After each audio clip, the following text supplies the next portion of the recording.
Realistisnya gitu, berapa lama sih sampai lulusan pelatihan vokasi itu bisa betul-betul dapat kerja? Variasi ya, bervariasi. Ada yang belum lulus, itu sudah diambil sertifikat kompetensi dari BNSP, ini sangat bermanfaat. Pasti ya Pak. Ini akan menjadi nilai tambah ketika mereka melamar pekerjaan ke industri.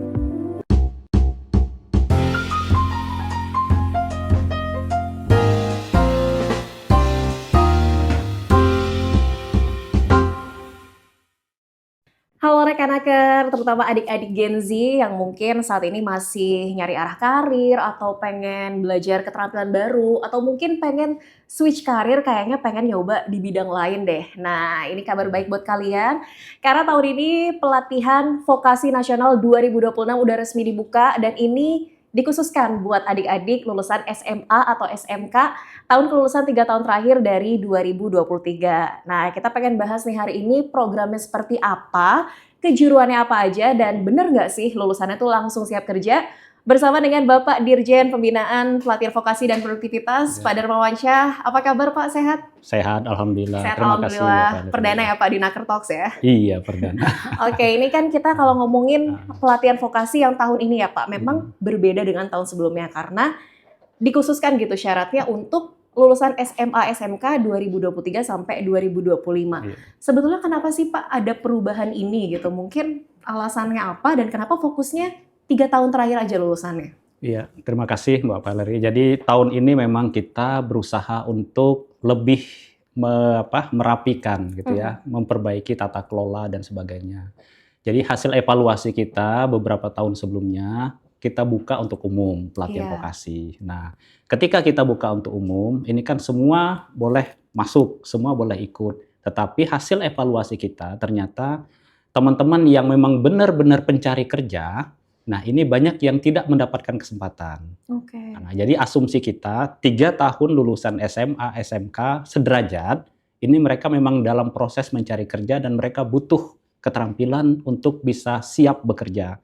Sehingga tahun ini khususnya batch 1 ini kita membuka peluang untuk yang lulusan SMA, SMK mulai lulus tahun 2023 sampai 2020. Benar. Oke, nah ini artinya kalau misalnya lulusan SMA SMK-nya mereka itu dikhususkan untuk yang benar-benar mulai dari nol, belum punya pengalaman, atau boleh juga yang udah sempat kerja tapi mungkin mau ganti karir gitu atau belajar skill baru. Sama-sama punya peluang nggak sih Pak? Iya, jadi pelatihan vokasi kita itu sebenarnya segmented ya. Jadi yang reguler, yang pencari kerja, nah kita menggunakan pelatihan reguler. Tetapi yang upskilling, reskilling, kita punya namanya program tailor-made training. Nah, tailor-made training ini adalah program permintaan khusus. Kita bisa kerjasama dengan perusahaan yang pekerjanya ingin di-upgrade gitu ya, upskilling. Atau juga kita punya program pelatihan untuk yang korban PHK. JKP gitu kan ya. Nah, program JKP itu juga mereka mendapatkan kesempatan untuk reskilling, untuk beralih profesi dan sebagainya. Jadi ada segmen-segmen tertentu. Nah, khusus yang reguler ini, yang mereka mencari kerja, nah itu kita khususkan untuk yang SMA, SMK sederajat lulus 3 tahun ke belakang. Ya Pak, jadi mekanismenya nanti kalau mereka udah lulus gitu, apakah ada perusahaan yang udah bekerja sama akan langsung narik nih lulusannya atau harus cari masing-masing sih Pak kerjaannya? Iya, jadi di masing-masing balai itu ada namanya Forum Komunikasi Lembaga Pelatihan dan Industri, disingkat FKLPI. Nah, FKLPI ini isinya adalah orang-orang yang bekerja di industri di sekitar di tempat balai itu berada. Nah, jadi FKLPI ini membantu balai untuk mulai dari mendesain program pelatihan, kemudian juga mengevaluasi program pelatihan, sampai membantu untuk proses penempatan. Dan kalau kita butuh, kita juga minta anggota FKLPI untuk ikut mengajar. Jadi memberikan wawasan, pengalaman bekerja kepada peserta pelatihan. Nah, jadi itu dari sisi kolaborasi dengan industri. Tren mungkin ya Pak analisisnya tahun ini kejuruan apa sih yang paling dicari-cari perusahaan atau industri gitu mungkin? Iya. Nah, kita mengetahui bahwa sekarang ini kan masa-masanya digitalisasi di semua sektor. Ya. Jadi, nah oleh karena itu sejak tahun lalu kita sudah melakukan transformasi program pelatihan kita. Jadi semua program pelatihan ini tersentuh dengan teknologi digital. Jadi ada namanya smart training, smart manufacturing, smart farming, dan sebagainya. Nah, jadi kita juga bekerja sama dengan perusahaan untuk bagaimana mereka melakukan evaluasi terkait dengan program-program pelatihan tersebut. Nah, kemudian ada juga yang namanya program-program short course. Nah, short course ini lebih kepada tadi upskilling ya, si peserta pelatihan yang mereka punya keterbatasan waktu untuk berlatih dalam durasi yang agak panjang, sebulan, 2 bulan. Nah, kita kemas dalam program pelatihan yang singkat, yang 4 hari, 5 hari, dengan syarat mereka sudah punya skill basicnya gitu. Oke, tapi skillnya harus dengan yang sama gitu. Misalnya sebelumnya udah punya sertifikat, Benar. nanti latihan di kejuruan yang sama gitu ya Pak. Benar. Durasinya singkat, 4-5 hari. Iya, 4-5 hari. Tetapi tadi syaratnya mereka harus sudah punya basic terlebih dahulu. Jadi dengan pelatihan 4 hari, 5 hari ini skill mereka meningkat. Nah, untuk yang sama sekali nol, belum punya skill, nah kita berikan durasi yang agak panjang. Ada yang 1 bulan, yang 2 bulan, yang tadi yang fresh graduate, lulusan SMA, SMK. Sama sekali belum punya pengalaman kerja gitu ya Pak ya? Nah itu kita berikan durasi yang agak panjang. Sampai paling lama itu durasinya berarti? Ada yang sampai 6 bulan. Sampai 6 bulan itu paling lama? Paling lama. Untuk belajar skill dari nol gitu ya Pak? Iya, benar. Oke, nanti mekanisme pembelajarannya tuh seperti apa Pak? Banyak kan yang pengennya tuh pelatihan nggak cuma teori doang, ada prakteknya. Nah nanti tuh apakah 50-50 atau seperti apa pembagiannya? Iya, jadi kebetulan saya basicnya instruktur. Oke. Dulu instruktur apa Pak? Saya instruktur elektronik dulu. Jadi dalam pelatihan vokasi itu memang kombinasi antara psikomotorik dan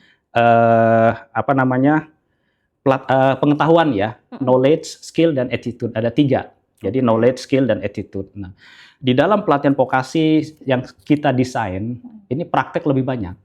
Praktek lebih banyak? Iya, karena kita mencetak operator.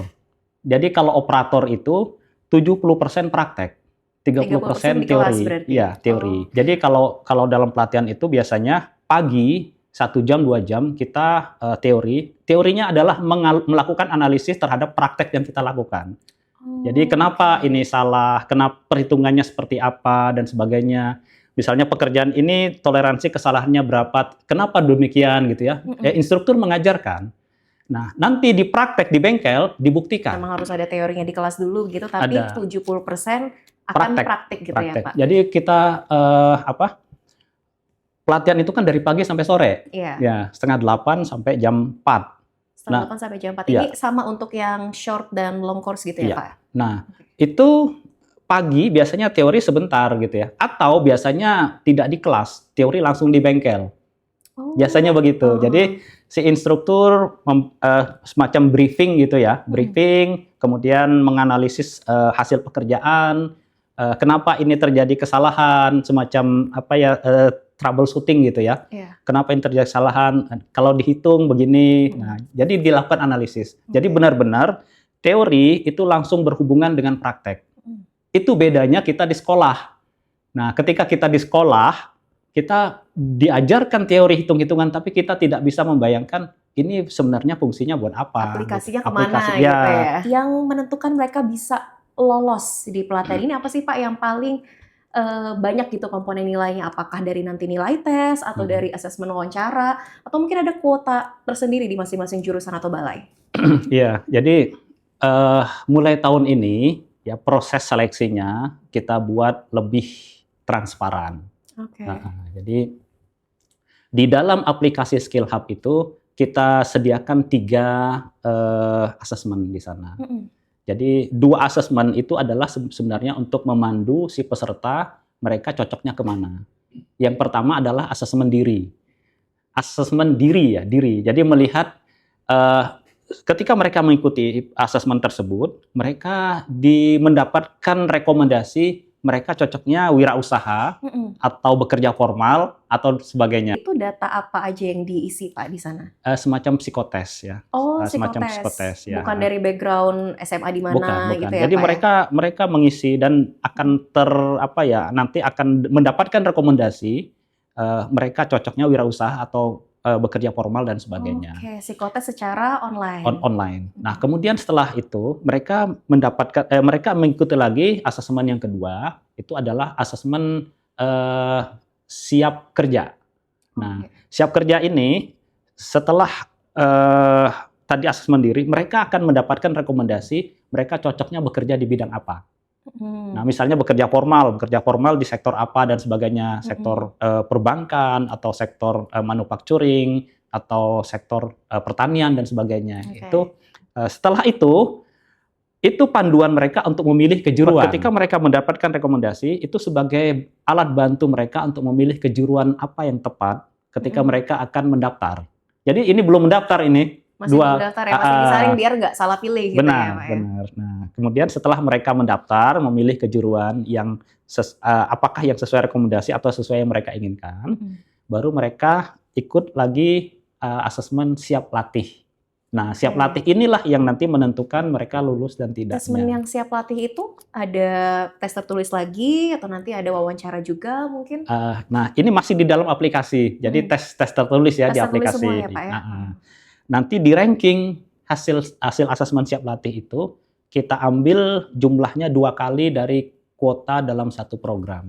Misalnya satu program pelatihan A ini jumlah kelasnya 16 orang misalnya atau 20 orang. Berarti yang lolos di asesmen siap latih itu 2 kali lipat dari jumlah kuota tersebut. Nah, kemudian setelah itu baru dipanggil wawancara. Nah, jadi wawancara ini nanti bisa online, bisa juga offline, tergantung dari domisili peserta. Oke, nah ini kan juga mengutamakan transparansi tadi. Ini dari yang hasil asesmen sampai ke wawancara, apakah peserta bisa tahu nilai skornya gitu, Pak? Atau mungkin di mana sih kurangnya? Iya. Nah, kalau di asesmen yang di aplikasi itu kelihatan. Itu kelihatan skornya. Kelihatan skornya. Tapi itu akan rahasia setiap masing-masing peserta gitu kan ya, Pak? Mereka bisa melihat sesuai dengan akunnya masing-masing. Gitu. Nah, kemudian nanti di wawancara ini kita akan justru melihat keseriusan peserta gitu ya. Kemudian yang jelaskan persyaratan-persyaratan, contoh misalnya begini. Oke, dia lulus SMA 2024 katakan begitu ya. Dia lolos ini, tetapi ternyata statusnya masih kuliah. Nah, ini otomatis udah nggak boleh gitu kan, masih. Jadi benar-benar orang yang ikut pelatihan ini harus orang yang mereka yang mencari kerja. Nggak ada schedule lain gitu ya, Pak? Iya. Karena kan pelatihannya dari setengah 8 sampai jam 4. Iya, gitu. Jadi kita memang mencari mereka yang benar-benar para pencari kerja. Harus full komitmen ya, Pak? Benar. Ya? Selama durasi pelatihan. Oke, Pak, ini kan juga nanti setelah pelatihan ada sertifikat yang didapat. Tadi kan juga memang sudah ada bekerja sama dengan perusahaan, dengan industri, tapi apakah sertifikat yang didapat ini nanti betul-betul akan membantu lulusan menjadi nilai tambah gitu kalau mereka mendaftar ke masing-masing dunia kerja? Iya, jadi sertifikat yang didapat itu 2 nanti. Sertifikat mengikuti pelatihan dan sertifikat kompetensi dari BNSP. Nah, sepengetahuan saya selama saya menjadi instruktur, sertifikat kompetensi dari BNSP ini sangat bermanfaat. Pasti ya, Pak ya? Ini akan menjadi nilai tambah ketika mereka melamar pekerjaan ke industri. Karena industri melihat, oh ternyata dia sudah kompeten dengan satu kompetensi dibuktikan dengan sertifikat dari BNSP. Artinya kompetensinya diakui secara nasional. Oke, nah Pak, ini mungkin kalau dari data-data tahun sebelumnya, realistisnya gitu, berapa lama sih sampai lulusan pelatihan vokasi itu bisa betul-betul dapat kerja? Iya, bervariasi ya, bervariasi. Ada yang belum lulus itu sudah diambil. Oh ya, ada. Dengan yang bekerja sama tadi dengan balai itu ya, Pak ya? Dulu juga saya dulu mengajar cukup lama ya, 13 tahun saya sebagai instruktur. Itu kita mengajar agak panjang ya, long term training, pelatihan teknisi durasinya 2 tahun.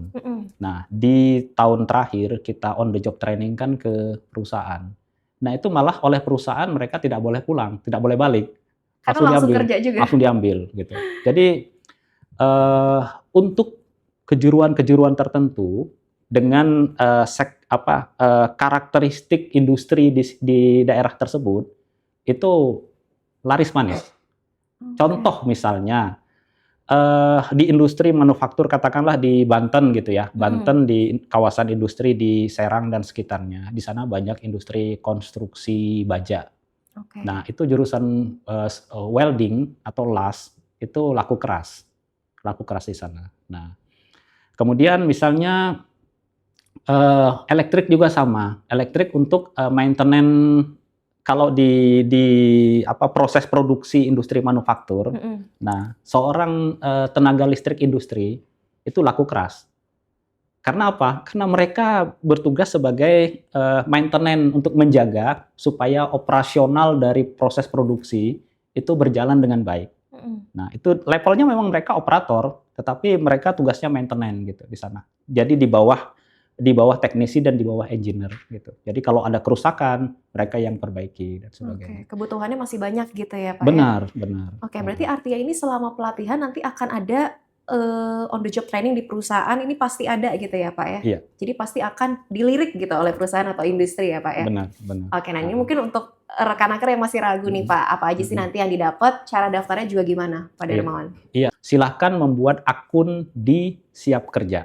Jadi penuhi semua persyaratan di sana, membuat akun, kemudian bisa langsung mendaftar. Ini fasilitas juga dapat uang. Dapat uang saku untuk pengganti transport. Pengganti transport. Lumayan. Jadi kalau transport harian bisa terpenuhi dari sana. Kemudian dapat makan siang juga. Makan siang pasti tiap hari ya Pak ya? Tiap hari dapat makan siang, dapat seragam juga gitu ya. Nah, dan yang lebih penting sebenarnya dapat suasana kerja yang berbeda gitu ya. Jadi kalau pelatihan sifatnya hanya klasikal dan sebagainya itu tidak dapat itu suasana kerja. Tapi kalau ketika di pelatihan vokasi, di balai pelatihan vokasi, ini kondisi kerjanya itu sudah mirip di industri. Jadi atmosfernya itu sudah mirip di industri. Udah ngerasain dunia kerja gitu ya Pak, dan sertifikat yang pastinya nanti akan sangat bermanfaat gitu untuk bisa langsung terserap di dunia kerja. Oke, terima kasih banyak Bapak Dirjen, Pak Darmawan Syah telah berbagi. Ini juga semoga bisa menjawab ya rekan aker yang masih bertanya-tanya soal pelatihan vokasi nasional 2026 tahun ini, dan kenapa tadi memang difokuskan khusus untuk yang benar-benar nyari kerja ya Pak. Oke, jangan lupa juga rekan aker daftarnya di skillhub.kemenaker.go.id. Ini domainnya harus diperhatikan ya Pak ya, karena mulai banyak website-website yang mengatasnamakan ini. Jadi harus waspada penipuan, jangan sampai salah daftar. Terima kasih banyak Pak Darmawan dan rekan aker juga. Nanti kalau ada pertanyaan bisa tinggalin di kolom komentar, kita bakal bahas di episode selanjutnya. Saya Nadia Valeri pamit, terima kasih, sampai jumpa.